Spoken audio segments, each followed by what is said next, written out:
Opera is an amazing form that, to be quite frank, is lost on so many people. I didn't grow up going to the opera. That's not something that was part of my family's usual Sunday night, Saturday night, Friday, whenever people go to the opera. I don't know.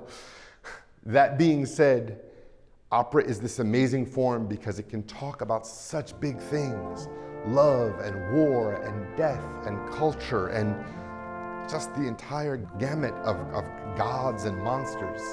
The opera is this form that's built on hundreds of years of exchange. And even the sounds that we've come to understand as classical sounds are built on hundreds of years of exchange.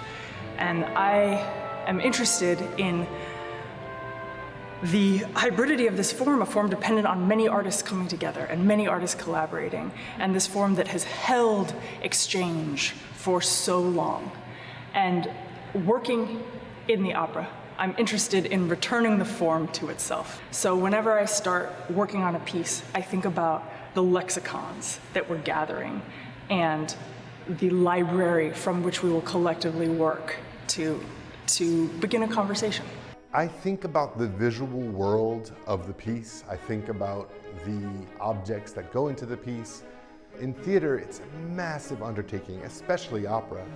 And so I get to think about what are the elements, kind of sculptural, structural, and visual elements that will bring this piece together, that will allow all of the conversations to happen, both between the artists and each other, the artists and the audience, and in the case of Omar, between the artists, the audience, and history itself. I believe that great storytelling requires speaking many languages, and that those are cultural languages and aesthetic languages and creative languages and historical languages, and I would even say experiential languages that get brought into the room.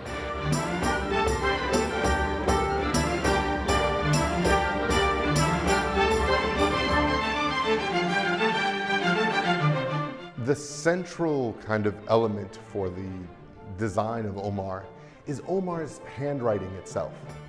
It's rare that you get that sort of window into history, that kind of direct conversation with someone who has existed, whose life resonates with our life today.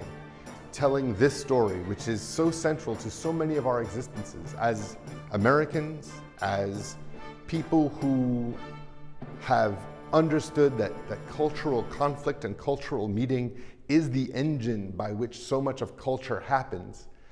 All of that, I hope, is the kind of thing that will bring opera to a wider audience, that will continue to last, because these stories are relevant, they're necessary, and I hope, if it's not Omar itself, I hope that an opera like Omar opens the door to 1,000 more operas, because these are conversations that we want to have with each other as a culture, and we're excited for it.